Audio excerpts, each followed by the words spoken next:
Hello बच्चों, NEET 2020 के paper discussion में अब हम लोग अपने चौथे टॉपिक पे आ गए हैं जिसका नाम है वेव एंड ऑसिलेशन।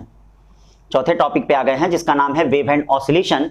तो वेव एंड ऑसिलेशन में देखिए एनसीईआरटी के क्लास 11th में दो चैप्टर हैं। चैप्टर नंबर 14 ऑसिलेशन, जिससे एक क्वेश्चन नंबर 1 G3 कोड से एक क्वेश्चन आपका आया है, और ये देखिए क्वेश्चन नंबर 15 वेव, जिससे 38 क्वेश्चन नंबर G3 कोड से आया है एक क्वेश्चन, यानी टोटल 2 क्वेश्चन ही आए हैं। पिछले साल ऑसिलेशन से ही अकेले 3 क्वेश्चन था, इस साल केवल एक क्वेश्चन आया। ठीक है, तो इसलिए कभी कभी भाई फेरबदल होता रहता है। पढ़ना हमें सब चैप्टर है, छोड़ना हमें कोई नहीं है। अगर हम किसी चैप्टर को छोड़ेंगे तो हो सकता है उस चैप्टर से आसान क्वेश्चन आए और हम कठिन के चक्कर में क्या है, हम उसको गलत कर लें। इसलिए पढ़ना सबको है। तो अब देखिए इसमें जो क्वेश्चन नंबर 1 G3 कोड का है, ठीक है, वह क्या है आपका, क्या दिया गया है, ऑसिलेशन का आपका एक क्वेश्चन है। उसको देखिए क्या दिया रहा है, बहुत आसान क्वेश्चन करा। Phase difference between displacement and acceleration of particle in the simple harmonic motion. ये स्क्रीन में देखिए चल रहा होगा। ठीक है, तो ये बताइए डिस्प्लेसमेंट होता क्या है। ठीक है, डिस्प्लेसमेंट जो होता है, question number 1 x = a sin omega t होता है। एक बार डिफरेंशिएट करेंगे तो v = देखिए dx/dt, dx/dt a omega cos omega t आएगा। एक बार और डिफरेंशिएशन करेंगे, ये देखिए dv/dt, ये क्या आएगा, -a omega square sin omega t आएगा। अब देखिए इसके लिए ट्रिग्नोमेट्री होना चाहिए। ट्रिग्नोमेट्री का आपको ये आना चाहिए, ठीक है, ASTC after school to cinema. ये 0 होता है, ये 90 होता है, ये या 90 या π/2 लिखे, ये पाई होता है, ये पाई होता है, ये पाई होता है, और क्या होता है, ये 3π/2 होता है, और ये 2π होता है। इसमें ऑल वैल्यू पॉजिटिव होती है। इसमें साइन और साइन का उल्टा कोसेक की वैल्यू पॉजिटिव होती है। इसमें टेन और टेन का उल्टा कोटेक की वैल्यू पॉजिटिव होती है। इसमें कॉस और कॉस का उल्टा सेक की वैल्यू पॉजिटिव होती है। साइन पाई प्लस थीटा याद रखिएगा, sine pi plus theta, sine pi plus theta क्या होता है, माइनस साइन थीटा होता है, माइनस साइन थीटा होता है। तो ये बताइए क्या माइनस साइन थीटा की जगह हम लोग साइन पाई प्लस थीटा रख सकते हैं कि नहीं। तो साइन माइनस साइन थीटा की जगह हम साइन पाई प्लस थीटा रख सकते हैं। तो ये बताइए इसको क्या कर सकते हैं, a = a omega square sine omega t plus pi लिख सकते हैं। ये देखिए माइनस साइन हट गया कि नहीं। अब जरा इसमें और इसमें देखो कितने का फेज डिफरेंस आ रहा है। ये देखो साइन ओमेगा टी है, ये sine omega T plus pi है। क्वेश्चन में यही तो पूछा है कि डिस्प्लेसमेंट और एक्सेलरेशन के बीच कितना फेज डिफरेंस आएगा। तो ये देखो डिस्प्लेसमेंट और एक्सेलरेशन के बीच पाई का फेज डिफरेंस आ रहा है। कितने का आ रहा है, पाई का फेज डिफरेंस आ रहा है। तो इसीलिए किस ऑप्शन पे आप टिक करेंगे, यहां पे कौन सा, ऑप्शन नंबर 4 पे आप टिक करेंगे कि नहीं। तो ये हो गया हमारा क्वेश्चन नंबर 1 हो गया जो आपका आया था। अब चलते हैं वेव में। अब देखो बच्चों क्वेश्चन नंबर हम लोग 38 पे आते हैं G3 कोड का। जो वेव का एक और क्वेश्चन पूछा गया था, मतलब इस बार देखिए क्लास फर्स्ट ईयर से 45 में केवल 17 क्वेश्चन आए। 8 मैकेनिक्स से आए, 2 प्रॉपर्टी ऑफ मैटर से आए, 5 हीट से आए, और 2 क्वेश्चन वेव और ऑसिलेशन से आए, जिसमें क्लास फर्स्ट ईयर के 4th सेक्शन का, ठीक है, आपका अब क्वेश्चन नंबर 38। वैसे 22 क्वेश्चन 21 क्वेश्चन आता था हर साल। मैं हमेशा कहता था कि 12th ज्यादा इंपॉर्टेंट है, 12th से ज्यादा क्वेश्चन आता है, 11 से कम। इस बार बहुत ऐसा कर दिया, 11 से बहुत है कम दे दिया। ठीक है, अब देखिए यहां पर 38 क्वेश्चन क्या करा है, ये आपका बीट फ्रीक्वेंसी वाला है। देखिए बड़ा सिंपल क्वेश्चन है।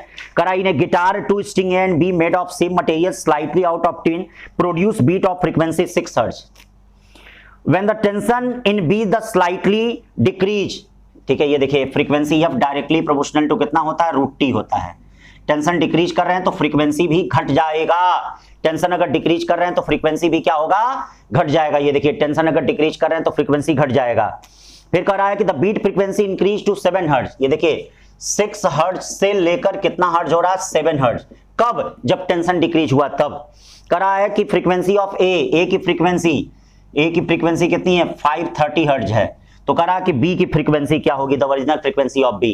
तो ये देखिए ओरिजिनल फ्रीक्वेंसी ऑफ बी के लिए क्या करते हैं, ओरिजिनल फ्रीक्वेंसी बी जो होगा FA ±6 होगा, यानी 530 ±6 का मतलब आपका क्या हो सकता है, ये देखिएगा, ध्यान दीजिएगा, 536 हो सकता है। और ये क्या होगा ये देखिए, ये 5 524। बहुत आसान तरीका मैं आपको बता रहा हूं, ठीक है भाई। दोनों पॉसिबिलिटी हैं कि मतलब जो बी की फ्रीक्वेंसी अगर ए की 530 हर्ट्ज है, तो ये देखिए पहले अगर हम साउंड कर रहे हैं तो 6 हर्ट्ज दे रहा है बीट्स, ठीक है। ये तो बाद में 7 हर्ट्ज हुआ है ना, तो बाद में देखिए बीट फ्रीक्वेंसी बढ़ी है, बाद में बीट फ्रीक्वेंसी बढ़ी है। तो अब ये देखिए ये क्या पॉसिबिलिटी, या तो 536 हो सकता है या तो 524 हो सकता है। तो ये देखो बीट फ्रीक्वेंसी, ये फ्रीक्वेंसी क्या हो रही है, फ्रीक्वेंसी क्या हो रही है, घट रही है। तो हम जरा ये देख लेते हैं किसमें जो पॉसिबिलिटी है वो 7 हर्ट्ज आने की है। चलिए इसको हम दोनों को घटाते जाते हैं भाई, दोनों की फ्रीक्वेंसी मानते हैं कि अब जो होगा वो फ्रीक्वेंसी घटेगी ना। तो जरा देखते हैं कि क्या आने की पॉसिबिलिटी है। ये देखिए किसमें बीट फ्रीक्वेंसी बढ़ेगा भाई, देखिए 7 हर्ट्ज किसमें हो रहा है भाई, ये तो 6 का ही डिफरेंस रह रहा है ना।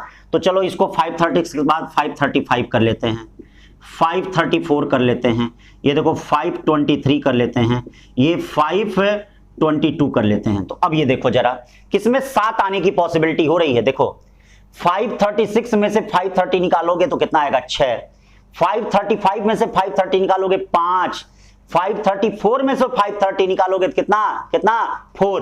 क्या इसमें से 7 आने की पॉसिबिलिटी है? तो जब 7 आने की पॉसिबिलिटी नहीं है तो इसका मतलब ऊपर वाला नहीं होगा। यहां देखिए टेंशन डिक्रीज किया तो फ्रीक्वेंसी घटी है, तो 524 के बाद मैं 523 मान ले रहा हूं। तो 524 में से 530 जाए 6, 523 में से 530 जाए, देखिए 7 हर्ट्ज जाने की पॉसिबिलिटी है कि नहीं? 7 हर्ट्ज जाने की पॉसिबिलिटी, ये देखिए 7 हर्ट्ज जाने की पॉसिबिलिटी है। तो 7 हर्ट्ज जाने की पॉसिबिलिटी है, तो इसका मतलब कौन सा होगा आंसर, यानी ये वाला होगा। मतलब ये वाला आपका रहा होगा, तभी जाके यहां पर क्या है, क्योंकि उस देखिए 524 रहा होगा, फिर टेंशन घटा दी है तो फ्रीक्वेंसी घट गया, तो अब कितना हो गया 523 हो गया। 523 में से अब देखिए 530 जाएगा, 523 में से 530 जाएगा, तो देखिए 7 हर्ट्ज आने की पॉसिबिलिटी है कि नहीं? 7 हर्ट्ज आने की पॉसिबिलिटी। तो इसका मतलब यहां पे क्या हो गया, यानी ये बी की जो ओरिजिनल फ्रीक्वेंसी हो गई 524 हर्ट्ज हो गई। ठीक है बच्चों, तो इस तरह से देखिए क्लास 11th का मैंने ये सेक्शन 4 पार्ट जो है 4 पार्टों में मैंने क्या डिस्कस कर दिया। और क्लास 11 से बच्चों ध्यान दीजिएगा, क्लास 11 से टोटल जो है 17 क्वेश्चन आउट ऑफ 45 पूछे गए थे। 17 आउट ऑफ 45 इस बार पूछे गए थे। ठीक है, अब इसी को जितने नए बच्चे हैं इन्हीं सब चीजों को बेस बनाएं और फिजिक्स के हवा, फिजिक्स का जो डर है, जो फिजिक्स का फोबिया जो है उसको हटाएं फिजिक्स का फोबिया। बहुत हो गया फिजिक्स का फोबिया, डरते हैं केवल आप। अपने आप को क्या है संकल्पित करिए, ठीक, आपको लक्ष्य मिलेगा। बस फालतू चीजों को मत पढ़िए, एक्स्ट्रा चीजों को मत पढ़िए। ठीक है, तो इसी क्रम में वीडियो को देखने के लिए फिर क्लास 12th के, ठीक है, फिर मैं टॉपिक वाइज को आपको आगे क्या है भेजूंगा। आज के लिए बस इतना, थैंक यू।